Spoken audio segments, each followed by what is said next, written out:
Hello guys, ഇത് കേൾക്കാത്ത ആരും തന്നെ ഉണ്ടാവില്ല. കുറച്ചു കാലങ്ങളായി നമ്മുടെ മനസ്സിൽ ഇടം പിടിച്ച ആളാണ് യൂട്യൂബ്. ഏത് കാര്യവും വീഡിയോ സഹിതം അറിയാൻ നമ്മൾ ആശ്രയിക്കുന്നത് യൂട്യൂബിനെയാണ്. യൂട്യൂബ് അഡിക്റ്റ് ആവാത്ത ആളുകൾ ഇന്ന് വളരെ കുറവായിരിക്കും. അങ്ങനെ നമ്മുടെ ജീവിതത്തിന്റെ തന്നെ ഭാഗമായി മാറിയ യൂട്യൂബിന് 20 വയസ്സായി. വിനോദമായി തുടങ്ങിയ യൂട്യൂബ് ഇന്ന് വരുമാനത്തിന്റെ കൂടിയായി മാറി. ലോകത്തിന്റെ ഗതി തന്നെ മാറ്റിയ വീഡിയോ പ്ലാറ്റ്ഫോമായി യൂട്യൂബ് മാറിക്കഴിഞ്ഞു. 2 പതിറ്റാണ്ട് മുൻപ് പ്രണയദിനത്തിലാണ് യൂട്യൂബിന്റെ പിറവി. യുഎസിലെ പേയ്പാൽ കമ്പനിയിലെ ജോലി ചെയ്തിരുന്ന 3 പേരാണ് യൂട്യൂബിന്റെ സ്ഥാപകർ. Steve Chen, Chad ഹർലി, Javed Kareem എന്നിവരാണ് നിർമ്മാതാക്കൾ. യൂട്യൂബ് കമ്പനി സ്ഥാപിച്ചതിന് പിന്നിൽ പലതരത്തിലുള്ള കഥകളുണ്ട്. സാൻ ഫ്രാൻസിസ്കോയിലെ സ്റ്റീവ് ചെന്നിന്റെ അപ്പാർട്ട്മെന്റിൽ ഒരു ഡിന്നർ പാർട്ടിയിൽ കുറച്ച് വീഡിയോകൾ ചിത്രീകരിച്ചു. എന്നാൽ അതെങ്ങനെ വീഡിയോ പങ്കിടുമെന്ന സംശയം മൂവർക്കുമുണ്ടായി.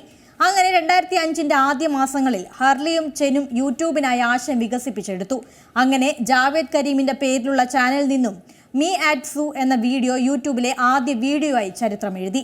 അന്ന് യൂട്യൂബ് നഷ്ടത്തിൽ പോയിക്കൊണ്ടിരിക്കുകയായിരുന്നു. ഗൂഗിൾ ഏറ്റെടുത്തതോടെ യൂട്യൂബിന്റെ തലവര മാറി.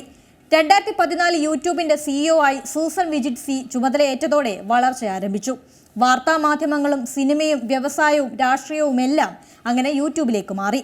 ഒരാളെ കുറ്റം പറയാനും നല്ലത് പറയാനും പ്രതികരിക്കാനും അങ്ങനെ എന്തിനും യൂട്യൂബ് ഉപയോഗിക്കുന്നവരായി മാറി. അങ്ങനെ ജനങ്ങളുടെ ഇടയിൽ ലൈക്ക്, ഷെയർ, സബ്സ്ക്രൈബ് എന്നിങ്ങനെയുള്ള വാക്കുകളും സുപരിചിതമായി മാറി. 2024 $50 ബില്യൺ എന്ന നാഴികക്കല്ലിലേക്ക് യൂട്യൂബിന്റെ വരുമാനം വളർന്നു കഴിഞ്ഞു. കഴിഞ്ഞ 3 വർഷത്തിനിടെ 5.88 ലക്ഷം കോടി രൂപയാണ് യൂട്യൂബ് ഇന്ത്യയിലെ ക്രിയേറ്റർമാർക്ക് മാത്രം നൽകിയത്.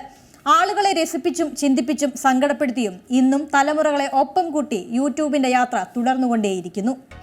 പുതിയ വാർത്തകളും വിശേഷങ്ങളും ഇനി വിരൽ തുമ്പിൽ. എല്ലാ ഡിജിറ്റൽ പ്ലാറ്റ്ഫോമുകളിലും ഇപ്പോൾ സീ മലയാളം ന്യൂസ് ലഭ്യം.